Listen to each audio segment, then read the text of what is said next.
fought the fight, breaking down the walls in the dead of night. I don't come for peace, I come for the storm. Fanboys melt quick when the truth gets warm. Saw content's high, I'm collecting those tears. Just got started, but I'm cutting through fears. I'm not here for brand deals, I'm not for sale. I expose your lies, rip off the veil. Hey everyone, it's your boy the Vigilante back again, and I told you guys, didn't I? I told you. I've been screaming this from the rooftops, warning everybody who would listen, and here we are.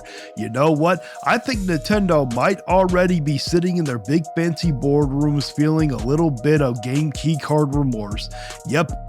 Buyer's remorse, design remorse, what we are thinking, kind of remorse, because the more this whole Switch 2 cartridge mess unfolds, the more obvious it is that Nintendo backed themselves into a corner. Now Square Enix is the latest company to hop on the bandwagon following Ubisoft's lead. They're saying that Final Fantasy VII Remake needs a game keycard because of the cartridge's supposed limitations on loading speeds. Sure. Totally believable, right? Totally the reason because Square Enix, the same company that's been chopping games into 3 overpriced parts, suddenly cares so much about technical optimization that they just had to use game keycards, spare me. This excuse has more holes than Swiss cheese. And here's the part that cracks me up. If loading speeds were such a big problem, maybe, just maybe, Nintendo should have done what literally every other major console has done for the last 2 decades, use discs. Discs, people. Blu-ray, Ultra HD, heck, even DVDs back in PS2 days had figured this out. With disc, you don't need to rely on some empty cartridge with a download code in it. The disc holds the game. You put it in, it copies to the hard drive if it needs to, and you're good. Done. Simple. Plug and play. And yeah, let's address the fanboys because I can already hear them screaming in the comments. But Vigilante, if Nintendo used disc, you couldn't play directly off the disc. You'll still have to install it. Newsflash, you're already installing it. You're already downloading the whole game off the internet when you buy these game keycard monstrosities. You're doing the exact thing you're mocking. Congratulations, you're already living in a fake disc world, only worse, because instead of the data being on the $1 Blu-ray disc, you're at the mercy of your internet provider. Nintendo servers and your overpriced perpetuity memory card, bravo, absolute genius. Let's stop pretending cartridges are somehow superior in 2025. They're not. They were great in the NES days, the SNES days, even the DS days when games were small. But now we're talking about 80 gig, 100 gig, even 150 gig games. Cartridges can't keep up, not unless you want to pay $20 more per cartridge. Which is exactly the problem. Blu-ray discs can hold 100 gigs for pennies.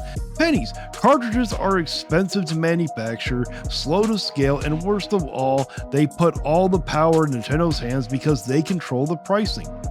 You think Sony or Microsoft are out here telling Ubisoft, oh hey, you can only use this one overpriced disc size for your game. No, they just say, here's the format, here's the standard, go wild. Meanwhile, Nintendo's got everybody on a 64 gig leash like it's some kind of high-end luxury.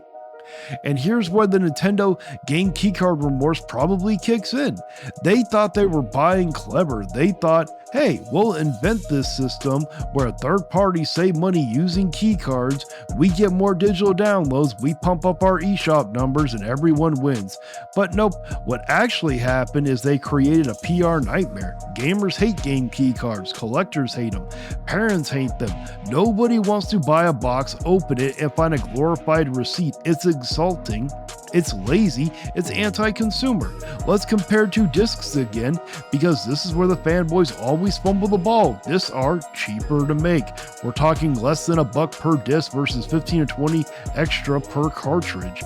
Bigger storage, Blu-ray holds 50 gigs, Ultra HD holds 100 gigs, dual layer can hit 200 gigs. Try getting that in a cartridge without selling your kidney. Universal, every major console, even PC uses discs if you can even get the PC game. You can mass produce them at a scale worldwide. Cartridges, specialized, expensive, region specific. And don't give me that durability argument. Yeah, sure, a cartridge won't scratch as easy as a disc, but here's the thing.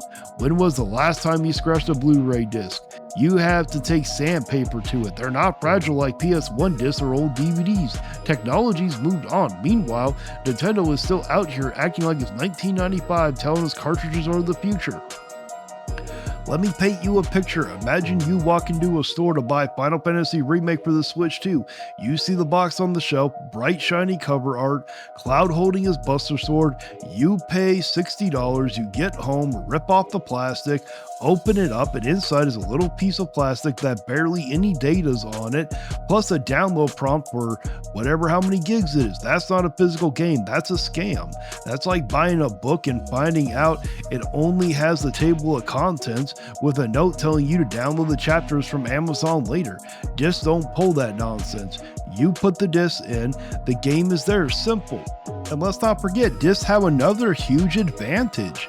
On PlayStation or Xbox, even if you have to install it from the disc, at least the data comes off the disc. You're not burning through your internet cap every time you want to reinstall it. Now, most people have unlimited data, but it doesn't take nearly as long to transfer it from the disc than it would be to download it from the internet. On Switch 2, every reinstall means downloading it again. And when Nintendo's genius decision to lock storage expansion behind perpetuity memory cards that cost $100 a pop, guess what? You're paying twice.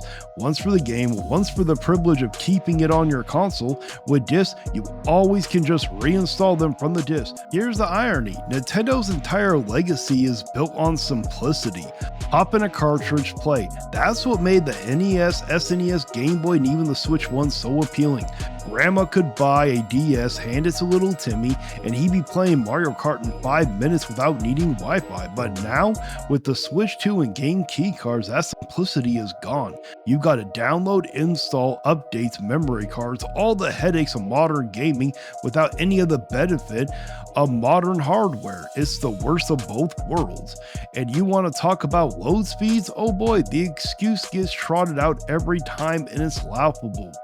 Do you know how fast an SSD reads compared to a cartridge? Orders of magnitude faster. Do you know how fast a Blu-ray disc can feed data to an SSD? Fast enough for PS5 and Xbox Series X consoles that have been running games way bigger and more advanced than anything the Switch 2 will ever dream of. If loading speed was really the problem, discs are still the better answer, period. Let me drive this home.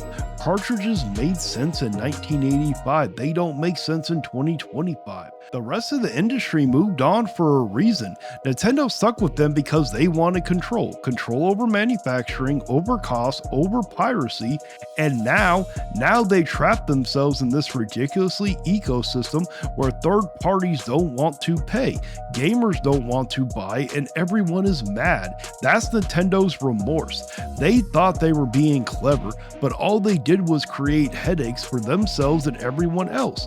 And Square Enix, Ubisoft, that's just the first dominoes. You watch, more third parties are going to follow. More excuses about loading speeds, more delays for physical versions, more digital-only launches, more upgrade paths from Switch 1 cards, and every time the fanboys will clap like seals saying, "Thank you, Nintendo, may I have another?" It's pathetic. Now let's talk about the impact on releases, because the mess doesn't stop at Square Enix or Ubisoft.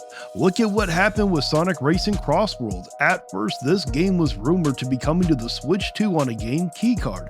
Then Sega must have realized the backlash was brewing, heard us all throw in a huge fit because they quietly pivoted to a full cartridge.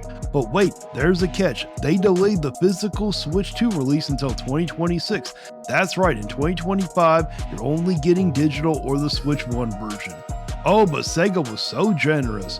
They said if you buy the Switch 1 cartridge, you can upgrade to the Switch 2 version later. So unless you're willing to wait until 2026 for the real cartridge, your only choices are to go digital or double dip by buying the Switch 1 version first. And you can't tell me this wasn't intentional. Sega and every other third-party publisher are looking at the math, maximize revenue on digital sales, cash in on cross-platform versions for PS5, Xbox, and PC, and then only at the very end toss a bone to the collectors with a late expensive cartridge. That's not consumer first thinking, that's straight up corporate chess, and Nintendo handed them the board. This is exactly why discs are superior. They're cheaper, bigger, more universal, easier to mass produce, and they keep physical gaming alive in a way cartridges simply can't anymore. Discs make it easier to launch across platforms at the same time. Discs make it affordable to do day one physical releases. With cartridges, everything becomes complicated, delayed, or flat out digital only. Nintendo had the chance to go to disc with the Switch 2 and they blew it. And the sad truth, this could have been avoided. If Nintendo had just swallowed their pride and gone with disc, we wouldn't be having this conversation. There'd be no Square Enix excuses, no Ubisoft delays, no Sonic team pushing physical copies of 2026, just games on disc, simple and done. But Nintendo had to be different, and now they're paying the price, and worse, we're paying it for them. Let's zoom out for a second and talk about the larger problem for consumers, because at the end of the day, that's who gets the short end of the stick. Players who want true physical ownership are screwed the most. A lot of publishers are already pricing digital games lower than physical ones. Look at Playtonic with Yooka-Laylee Replay. $20 cheaper digital than physical. That's insane. You're literally being punished for wanting a box and a disc or cartridge. Game key cards just make it worse. They force downloads, they eat up the Switch 2's limited 256 gigs of storage, and let's not forget, the only way to expand the storage is with Nintendo perpetuity overpriced SD cards. $100 minimum just for the privilege of keeping your library installed. And fanboys are out here defending this like it's normal, like it's fine. No, it's not fine. It undermines the very simplicity that made Nintendo consoles attractive in the first place. Plug and play was the whole appeal. Grandma could buy a Wii, pop in Mario Kart, and boom, it worked. No downloads, no installs, no hard drive management. That's gone now. Now let's talk business reality and fallout. For third party, Switch 2 was already risky. First party Nintendo games dominated sales, they always have, they always will. Mario, Zelda, Pokemon, those are the games people buy. If you're a third party developer, you're already fighting uphill, and now Nintendo wants you to also pay an extra $15 to $20 per unit for cartridges.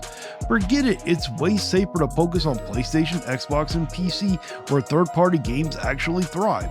But here's the kicker, Nintendo still benefits no matter what. Key cards push players towards the eShop, that boosts Nintendo's digital sales numbers, which they can parade in front of investors.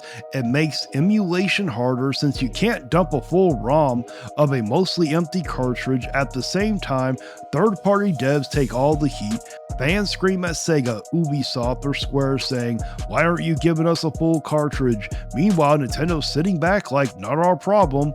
We just set the prices." It's genius in the most evil way possible.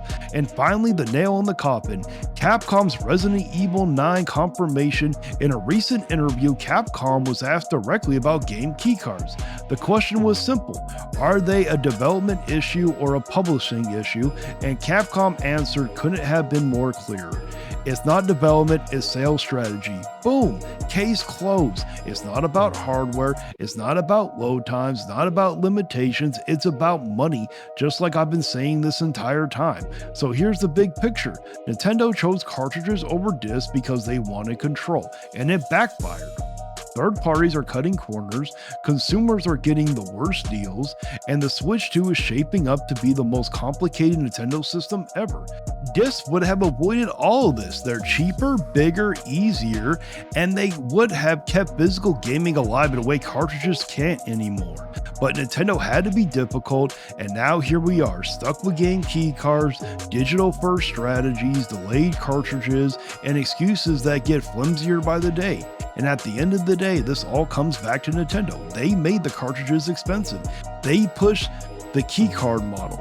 They set the trap, and third parties fell into it, and now you, the player, are the ones paying the price. So yeah, I told you this was coming, and now you can see it plain as day. Game keycards aren't about speed. They're not about performances. They're about one thing and one thing only: profit. And Now it's time to read off the members of the channel. We got Koros Objective, Maximilian Pegasus 88, Mattbox 94, Shade Milkman, Oh No is Justin, Brian Payne, Andy Ritz, J Wesby 65, C Stars Piplup, Maximus 2400, Jeezer Noob, Dustin 360, That PlayStation Gamer, The Gaming Rift, Raymond YouTube 1, Brian Abraham, Stephen Ramy, Vetful Zexel, Wooden's Throne, Matthew Buckley, Byron Morse, King Paco Nintendo Lover, AV Gator 2000, Blue Moon, and John Marr. Thank you so much for becoming part of the crew. And if you enjoyed this video, why not give it a like, share, and subscribe? I'm really trying to hit 2,500 subscribers by the end of the year, and I could definitely use your help to get there so I can surpass the great Harmon Smith. Also, don't forget to check out the merch. It helps the channel in a big way. And if you really want to support what I'm doing, think about becoming a member. It's only $1 a month. You get special badges, emotes, and your name shouted out at the end of every video until the list gets too long, and I'll turn into a full-blown credit roll so everybody gets their time to shine. And until next time, guys, stay blessed. You can cry in the comments, but you won't survive. Like and subscribe if you feel that vibe. We're